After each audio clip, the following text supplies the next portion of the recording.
मेरे पे जब मैं कूदा तो उन्होंने मेरे पे फायर चलाया एक।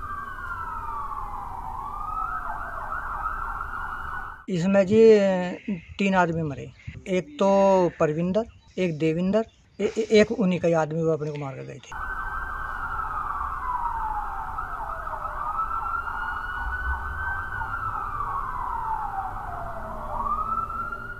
यूपी के जिला बरेली में जिस तरह रामगंगा की कटरी में ट्रिपल मर्डर की वारदात हुई, उसका चर्चा जिले भर में और उसके बाहर भी खूब हो रहा है।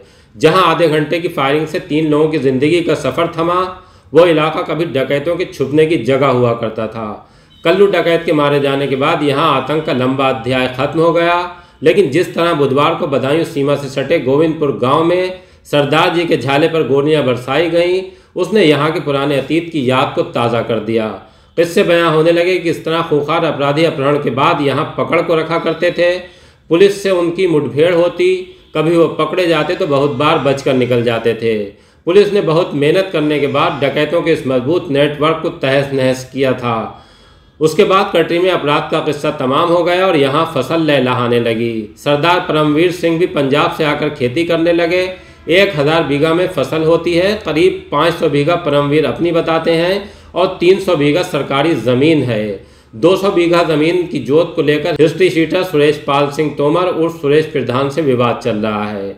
उसे लेकर ही रसूखदार प्रधान ने बुधवार की शाम हमला बोला। दोनों तरफ से आधे घंटे तक फायरिंग हुई और 3 लोग मारे गए, 3 ही जख्मी हुए हैं। पुलिस ने इस मामले में मुख्य आरोपी सुरेश प्रधान समेत 18 लोगों के खिलाफ मुकदमा दर्ज कर लिया, लेकिन अभी हाथ कोई नहीं आया है।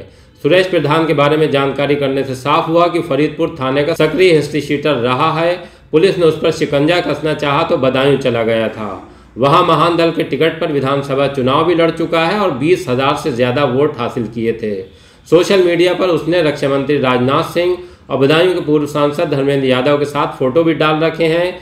ये भी जानकारी मिली है कि सरदार परमवीर सिंह को कटरी में ज़मीन भी उसी ने दिलाई थी, लेकिन वहां अब रेट इतने ज़्यादा बढ़ गए कि ज़मीन को लेकर ही दोनों में ठन गई और उसका नतीजा ट्रिपल मर्डर के तौर पर सामने आया। पुलिस को दोनों के बीच रंजिश की जानकारी पहले से थी, लेकिन वैसी प्रभावी कार्रवाई नहीं की गई जो अब बड़ी वारदात के बाद होने जा रही है। आइए आपको सुनवाते हैं कि बुधवार को सरदार जी के झाले पर क्या क्या हुआ था और गोलियों का निशाना कौन कौन बना है।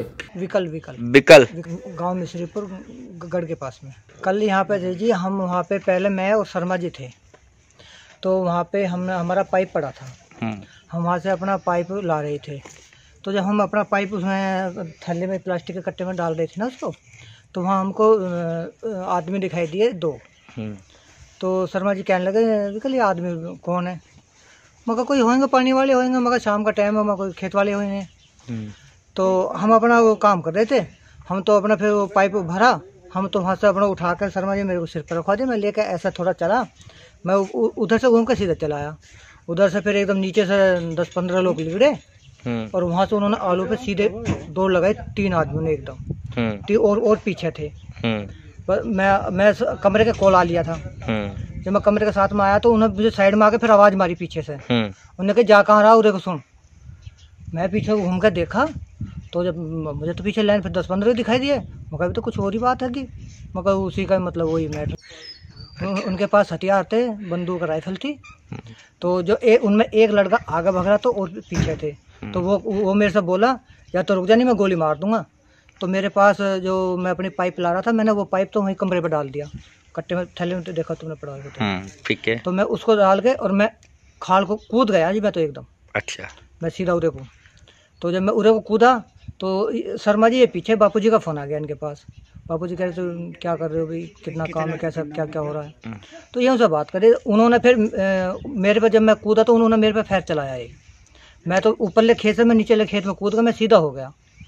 सीधा होने पे उन्होंने जो वहाँ से घूम के शर्मा जी को पकड़ लिया। शर्मा जी को उठा लिया उन्होंने, बस डंडे डुंडे बजा कर लेकर फिर ठीक। इनका फ़ोन आ, वो फ़ोन में लगा, फ़ोन भी इनका दिख गया। उन्होंने वो फ़ोन भी उठा लिया, उठा के शर्मा जी को ले गए वहाँ। तो इनको वहाँ पीट के तो फिर बाद में कहने लगे, फिर वो भी आया तो कहने लगे चलो तो एक काम करो, आज के बाद यहाँ दिखाई मत दे जियो, तुम आज पहली बार मिले हो और यहाँ से लेकर जियो। कौन लोग थे? ये सुरेश तोमर के। सुरेश तोमर साथ था, लड़के थे उसके और गैल के थे। इसमें जी 3 आदमी मरे, एक तो परविंदर, एक देविंदर और एक उन्हीं का आदमी वो अपने को मार कर गए थे। अच्छा, उन्हीं लोगों ने मारा अपने आदमी को। उसका काम है वो पहले भी वो मतलब रखता है ऐसा कोई ना कोई काम करो इनके सिर गिरो। और एक दूसरे को जो चोट लगी है उसको पैर में गोली लगी है और हाथों में वैसे सिरों में। वो भी उन्हीं का आदमी है? नहीं, वो अपनी तरफ से सुलेंदर जी। सुलेंदर का? हाँ, वो थोड़ा वो बच गया। हाँ, उसको सांस आ रही थी तब हमने वो देखा। अच्छा, ये जी बापू जी एकेडमी है नहीं, ये उन्हीं के शिष्य है। अच्छा, सेवादार है बापू जी के ये। बापू जी के? हाँ जी। अच्छा। ये तो इधर से शाम के टाइम जैसा लड़के जो अपने काम करने वाले वो चले जाते कि जैसा थोड़ा बहुत काम इधर उधर फैला होता तो उसे सुंघवाने के लिए आ जाते हैं ये कि चलो एक बार काम सुंघवा दो, कोई डंगर वंगर हो तो ना लिखटवा दो, इसलिए आज ये तो आते जाते रहते जी। अच्छा, हाँ, ये तो आते। अभी यहाँ पे अभी जब से ये हुआ तो 5-6 दिन पहले रहकर यहीं गया था फार्म पे कि जब यहाँ कोई आदमी नहीं था तो मैं घर पे चला गया था।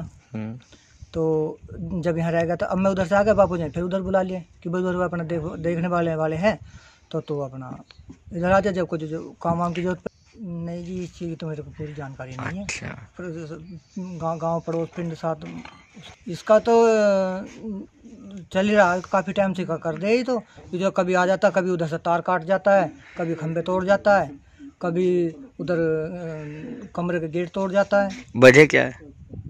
बस यही है कि परेशान करो, जो मजदूर मिल जाए कोई भी मिल जाए उसको पीटो और उसको भगा दो कि ये ना आए, कि यहाँ अब इनको यहाँ से भगाओ, मतलब कहने का ये है उसका। ठीक। मेरा भाई था गुल मोहम्मद। अच्छा, क्या हुआ था? इन्हें सुरेशपाल तोमर का बेटा अजीत घर से बुला के लाया था रजिस्टर गाड़ी से, सुबह पहुंचा था 9 बजे। कब? कल। उसके बाद उन्होंने बताया कि मेरे पापा ने तुम्हें बुलाया है और मेरे पापा ने कहा कि जो तुम्हारे उधार के 10,000 रुपये वो ले जाना। अच्छा। तो मेरा भाई वहाँ गया तो मुझसे 200 रुपये खर्चे के लिए ले गया था और वो सुबह 9 बजे अपनी गाड़ी में बैठा के ले गया।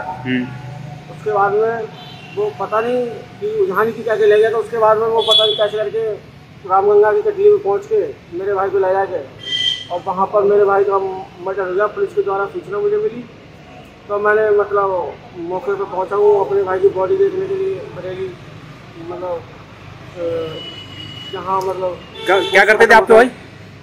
वो गोताखोरी करता था, मोटर बोट चलाता था कचला गंगा घाट पर। अच्छा, सुरेश से कैसे संपर्क हुआ था? सुरेश से संपर्क ये हुआ था 1 साल पहले, मतलब मेरा भाई उसके यहाँ 3 महीने मतलब मोटर बोट चलाया था उसने किराए पे। अच्छा। तो उसमें से सारे पैसे तो मिल चुके थे, 10,000 बाकी रह गए थे 1 वर्ष पहले पूर्व। तो वो पैसे के बहाने से उसका बेटा अजीत बुला के लाया था मेरे घर से।